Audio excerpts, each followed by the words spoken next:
4 അഗ്രങ്ങളുള്ള not വന്നതിന് ശേഷമാണ് ഇത് പ്രചാരം പ്രാപിച്ചത്. ഇത് പ്രചാരം പ്രാപിച്ചെങ്കിൽ മാത്രമായിട്ടില്ല, ഇത് വരുന്നതിനൊരു പഞ്ഞമില്ല, ഇരിക്കുന്നതിന് പാടാണ്.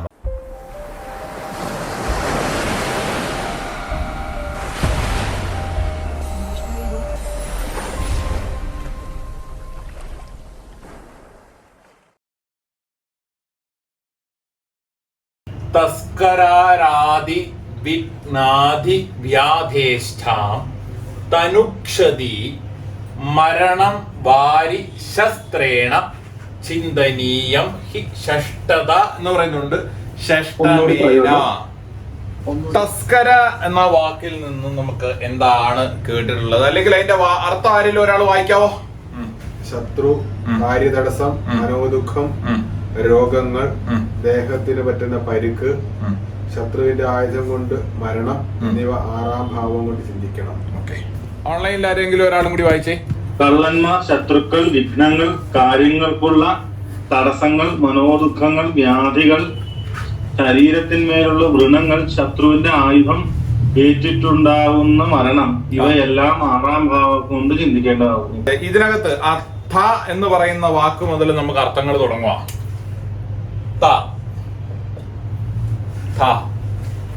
എന്ന് വെച്ചാൽ ഇങ്ങോട്ട് അതാണോ?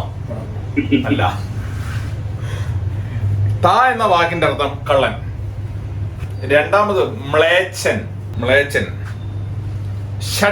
ഷഡം പിടിക്കാന്ന് പറയത്തില്ലയോ? ഷഡൻ. ശാഠ്യം പിടിക്കുക എന്ന് പറയാം.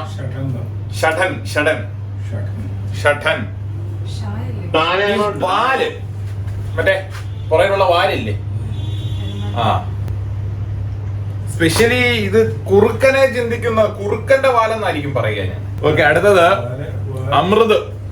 ഞാന് കഴിഞ്ഞ ദിവസം ഈ മരണഭയപ്പാടുണ്ടാവുന്നവർക്ക്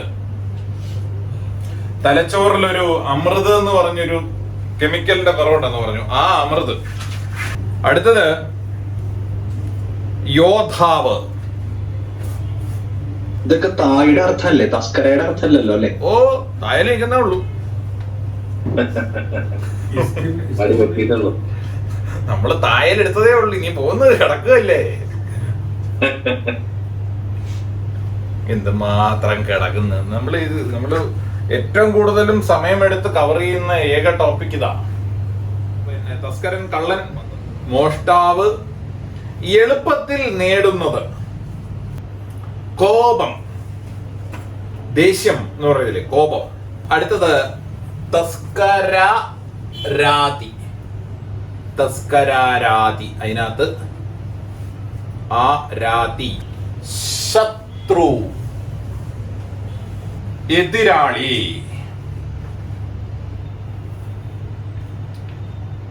ഇപ്പൊ എതിരാളി എന്ന് പറയുമ്പോ ഇവിടെ ഞങ്ങൾ ഒരർത്ഥം മനസ്സിലാക്കൂ. തനിക്ക് ശത്രു ആകണമെന്ന് നിർബന്ധമില്ല. ഇപ്പോ ഒരു മത്സരം നടക്കുകയാണ്. ആ മത്സരത്തിൽ തന്നോടൊപ്പം നിൽക്കുന്നവരെല്ലാം എതിരാളികളാണ്. ഇതിന് വേറൊരു അർത്ഥത്തിൽ പറഞ്ഞു കഴിഞ്ഞാൽ, പണ്ട് കാലത്തെ പറയുകയാണെങ്കിൽ അയൽ രാജ്യത്തെ രാജാവ് എന്നും കൂടി ആ വാക്കുകൊണ്ട് പറയുന്നുണ്ടായിരുന്നു. അപ്പോൾ തനിക്ക് തുല്യമായ സ്ഥാനത്തേക്ക് പരീക്ഷാ വിധേയനാകുന്നവൻ അല്ലെങ്കിൽ പ്രയത്നിക്കുന്നവൻ എന്നും കൂടി അതിനർത്ഥമാകാം. ചക്രം. അതില് ഇവിടെ ആ ചക്രമല്ല, ധനം എന്ന ചക്രമാണ്. അതെ, പൈസ, പണം. ഏതിലൂടെയുള്ള പണം? പ്രയത്നത്തിലൂടെ ആകാം, മോഷ്ടിക്കുന്നതാകാം, എല്ലാം ധനം. അതെങ്ങനെയാ ചക്രം എന്ന് പറയുന്നത്? അപ്പൊ പഴയ കാലത്ത് ചക്രം എന്നാണ് ധനത്തിനെ വിശേഷിപ്പിച്ചുകൊണ്ടിരുന്നത്. അതിനകത്ത് വലിയ രസമുണ്ട്. 500 രൂപ നോട്ട് കയ്യിലിരിപ്പുണ്ടോ? മാളിന്റെ മറ്റേ ഡോളറോ മറ്റേ എന്തെങ്കിലും അതിങ്ങെടുക്ക്. ഇങ്ങനെയുള്ള കോയിനുകളായിട്ട് ആദ്യമേ വന്നിരുന്നു. അപ്പൊ ഇത് ഇനി സ്വർണങ്ങളും അങ്ങനൊക്കെ, സ്വർണവും അതേ കണക്കിൽ തന്നെയായിരുന്നു ഉണ്ടായിരുന്നത്. ഈ ചക്രത്തിനെ വിളിക്കുന്ന വേറൊരു പേര്, ഇംഗ്ലീഷ് പേരാണ് കോയിൻസ്.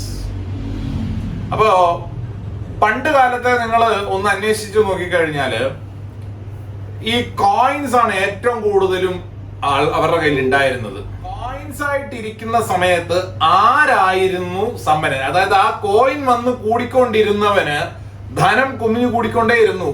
മനസ്സിലായോ? അതിനെ അറിഞ്ഞവന് അത് കൂടിക്കൊണ്ടേയിരുന്നു. അങ്ങനെ അത് വന്ന് കൂടുന്ന ഭണ്ഡാരങ്ങളായിട്ട് മാറി. എന്തുകൊണ്ട് കോയിൻ എന്ന് പറഞ്ഞാൽ ഏത് ഷേപ്പാണ്? വൃത്തം, വട്ടത്തിലുള്ളത്.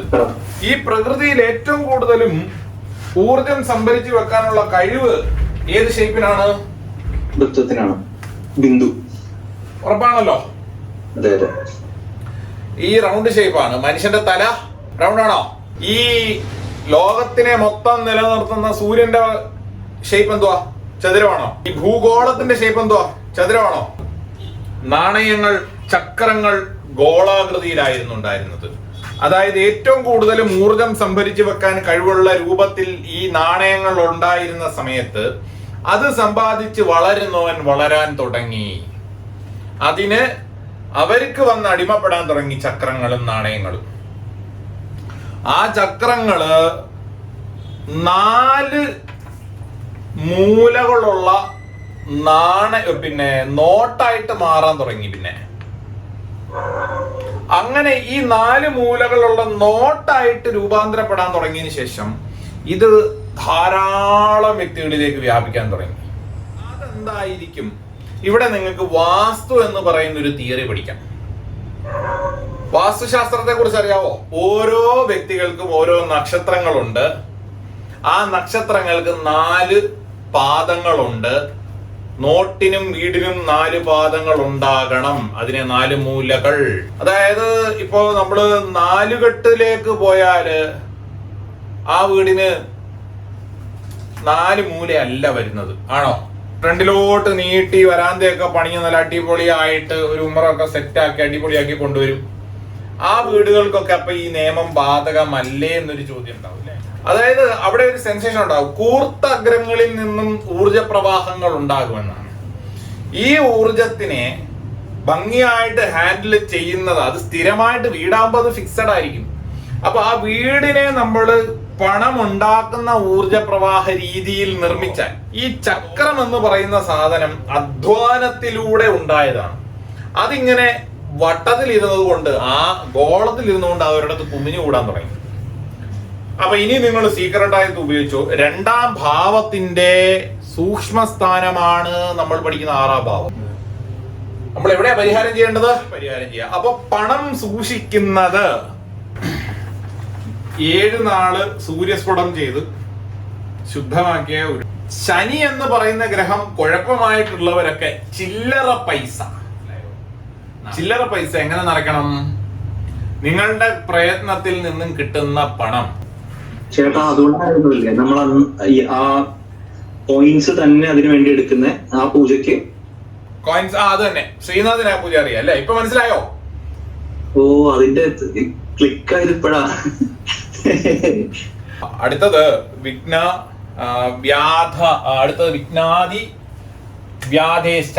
എതിരാളിയെ നമ്മൾ തൊട്ട് മുമ്പ് എതിരാളി ഒളിഞ്ഞിരുന്ന് ആക്രമിക്കുന്ന എതിരാളികളുണ്ട്, മറഞ്ഞിരുന്ന്. ഇപ്പം വ്യാധി എന്ന വാക്കിൽ നിന്നും വ്യാധേശ എന്ന വാക്കിൽ വ്യാധ എന്നൊരു വാക്കുണ്ട്, വ്യാധി എന്നൊരു വാക്കുണ്ട്, വ്യാധേഷ്ഠ എന്നൊരു വാക്കുണ്ട്. മനസ്സിലായല്ലോ? അതിനകത്ത് വ്യാധ എന്ന വാക്കിൽ നിന്നും മറഞ്ഞിരുന്ന് ആക്രമിക്കുന്നവൻ. ഈ ആഭിചാരങ്ങളൊക്കെ ഈ വ്യാധ എന്ന് പറയുന്നതിനകത്ത് വരുന്നതാണ്. അതുകൊണ്ടാണ് ശത്രുബാധ. ഈ ഭാവത്തിന് ബാധയുമായിട്ട് ബന്ധം ഉണ്ടാവുമ്പോഴാണ് ശക്തമായ ശത്രുദോഷം അല്ലെ മാരണക്രിയ, ആഭിചാരക്രിയ ഇങ്ങനെയുള്ള ഫലങ്ങളെ പറയുന്നത്. അത് ഈ ഒളിച്ചിരുന്നിട്ട്, നേരത്തെ 6-ലൊരു മന്ത്രം എന്ന് പറഞ്ഞൊരു സാധനം പറഞ്ഞിരുന്നില്ലേ? ഒളിച്ചിരുന്ന് ആക്രമിക്കുക, ആഭിചാരാദി കർമ്മങ്ങൾ മന്ത്രം ഉപയോഗിച്ച് ആക്രമിക്കുക. വേടൻ എങ്ങനെ ചെയ്യുന്നേ? മറഞ്ഞിരുന്നുള്ള പ്രയോഗം നടത്തുന്ന ആള് വേടൻ. പക്ഷേ ആ ഗോൾഡ് എന്ന് പറയുന്ന സാധനമാണ് എല്ലായിടത്തും മെയിൻ ആയിട്ടും ഒരു ഡിപ്പെൻഡഡ് ആയിട്ടുള്ള ഫിനാൻസിന്റെ സ്റ്റെബിലിറ്റിയെ മെയിൻറ്റെയിൻ ചെയ്യുന്ന ഒരു പ്രോഡക്റ്റ്. വ്യാഴം. ആ വ്യാഴത്തിനെയാണ്, അതുകൊണ്ടാണ് വ്യാഴം അഖില കോടി ധനത്തിന്റെ ആളായിട്ട് മാറിയത്.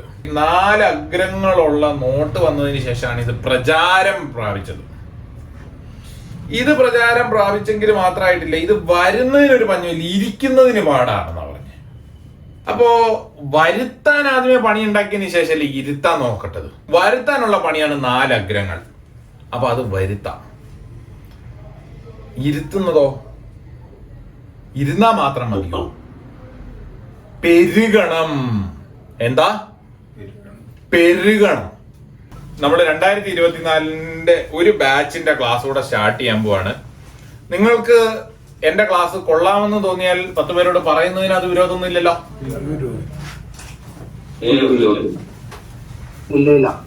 അപ്പോ അത് ചെയ്യാം. നിങ്ങൾക്ക് പറയാൻ തോന്നുന്നുണ്ടോ? അത് കേക്കട്ടെ